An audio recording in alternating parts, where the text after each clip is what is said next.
200 தொகுதிகளுக்கு மேல் வெற்றி பெறுவோம் என திமுக கூறுவதை கடுமையாக சாடிய தாவேக தலைவர் விஜய். மக்கள் விரோத ஆட்சியாளர்களின் கூட்டணி கணக்குகளை 2026 தேர்தலில் மக்களே மைனஸ் ஆக்கி விடுவார்கள் என பேச்சு.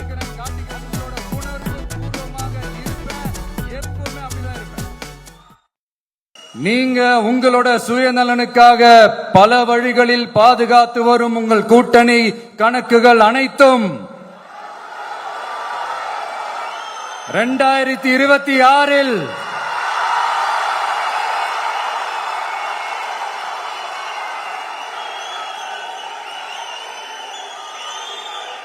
மக்களே மைனஸ் ஆக்கி விடுவார்கள். மக்களே மைனஸ் ஆக்கி விடுவார்கள். மக்களே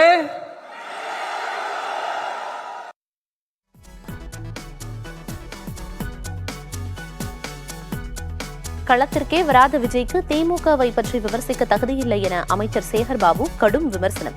தமிழ்நாட்டில் 200 தொகுதிகளை மட்டுமல்ல 234 தொகுதிகளையும் திமுக கைப்பற்றும் எனவும் உறுதி.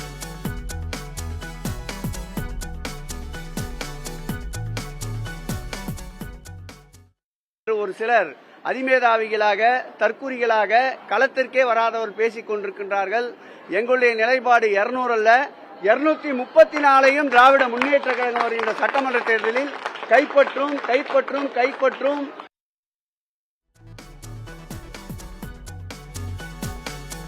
அம்பேத்கர் விழாவுக்கு கூட திருமாவளவன் வராதது ஏன் என கேள்வி எழுப்பிய விஜய். கூட்டணி கட்சிகளின் அழுத்தம் நன்றாகவே புரிவதாகவும் பேச்சு.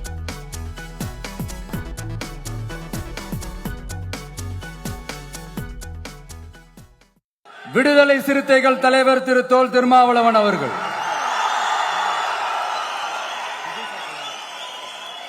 அவங்களால இன்னைக்கு வர முடியாம போச்சு. அம்பேத்கர் அவர்களுடைய புத்தக வெளியீட்டு விழாவிற்கு கூட அவரால் கலந்துக்க முடியாத அளவிற்கு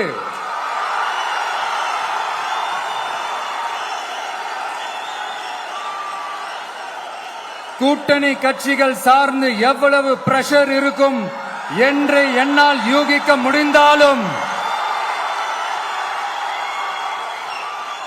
நான் இப்ப சொல்றேன், அவருடைய மனசு முழுக்க முழுக்க இன்னைக்கு நம்மளோட தான் இருக்கும்.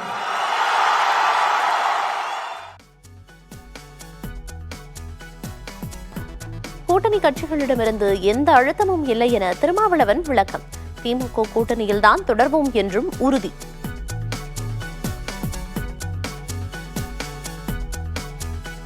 நாங்கள் ஏற்கனவே ஒரு கூட்டணியில் இருக்கிறோம் என்பதை பலமுறை நான் சொல்லியிருக்கிறேன். அந்த கூட்டணியை உருவாக்கியதில் விடுதலை சிறுத்தைகளுக்கும் ஒரு பங்கு உண்டு.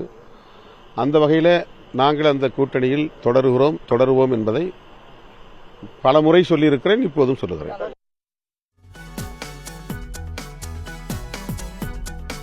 விசிக தலைவர் திருமாவளவனுக்கு திமுக எந்த அழுத்தமும் கொடுக்கவில்லை என அமைச்சர் அன்பில் மகேஷ் பதில்.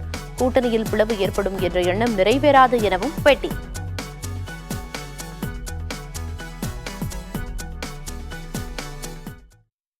திருமாவளவன் பொறுத்த வரைக்கும் அவர் சுயமரியாதைக்காரர். அவர்லாம் அப்படி அவ்வளோ ஈஸியாக அவர் யாரும் அழுத்தம் கொடுத்து ஒரு விஷயத்தை செய்யக்கூடாதுன்னு சொல்கிற அளவுக்கு அவர் கிடையாது. அவர் ஒரு மிகப்பெரிய தலைவர். அந்த தலைவரை மதிக்கக்கூடியவர்களாகத்தான் நாங்கள் இருக்கின்றோம்.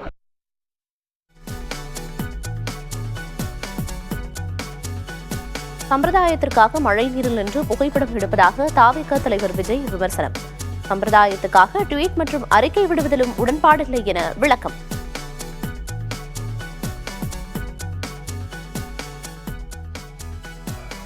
இங்க டெய்லி நடக்கிற பிரச்சனைகளுக்கு சம்பிரதாயத்துக்காக ட்வீட் போடுறதும், சம்பிரதாயத்துக்காக அறிக்கை விடுறதும், சம்பிரதாயத்துக்காக நானும் மக்களோட மக்களா இருக்கிறேன்னு காட்டிக்கிறதும், சம்பிரதாயத்துக்காக மழை தண்ணியில நின்று போட்டோ எடுக்கிறதும்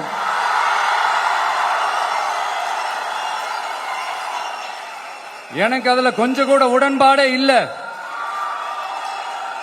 பட் என்ன பண்றது, நம்மளும் சம்பிரதாயத்துக்காக சில நேரத்தில் அந்த மாதிரி செய்ய வேண்டியதா போயிடுது.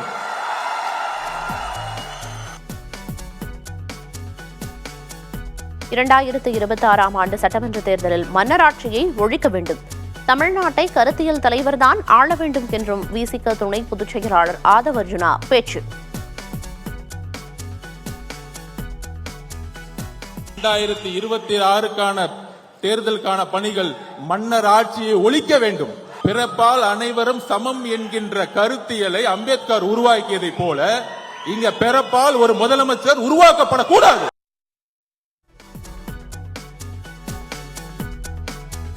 கூட்டணிக்குள் குழப்பம் ஏற்படுத்தும் வகையில் ஆதவர்ஜுனா பேசி வருவது உண்மைதான். உரிய விளக்கம் கேட்கப்படும் என திருமாவளவன் பதில்.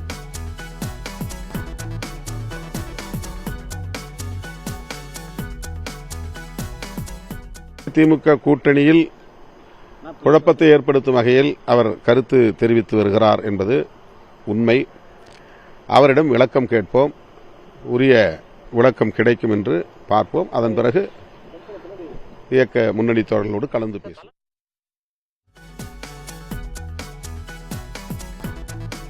திருமாவளவனின் இரட்டை நிலைப்பாடு வெளிப்பட்டுவிட்டதாக தமிழிசை விமர்சனம். திமுக கூட்டணியில் பிளவு உருவாகும் சூழல் ஏற்பட்டிருப்பதாகவும் கருத்து.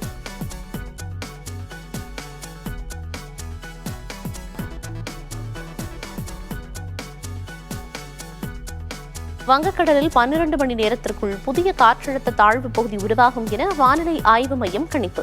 வரும் 11ஆம் தேதி காவிரி படுகை உட்பட 6 மாவட்டங்களில் கனமழைக்கு வாய்ப்பு.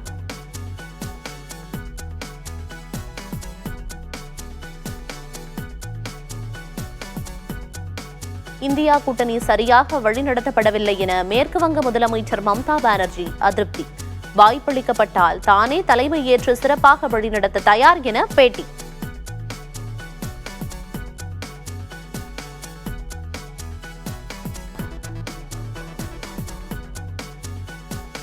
ராணுவ வீரர்கள் மத்தியில் சர்க்கரை மற்றும் இதய நோய்கள் அதிகரிப்பு.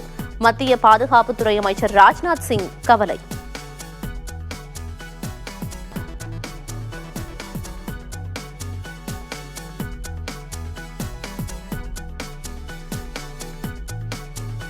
இந்திய எல்லையையொட்டிய பகுதிகளில் ஆளில்லாத விமானங்களை நிறுத்திய வங்கதேசம். மேற்கு வங்க எல்லையில் நிறுத்தப்பட்டுள்ள விமானங்களை கண்காணித்து வருவதாக இந்திய ராணுவம் விளக்கம்.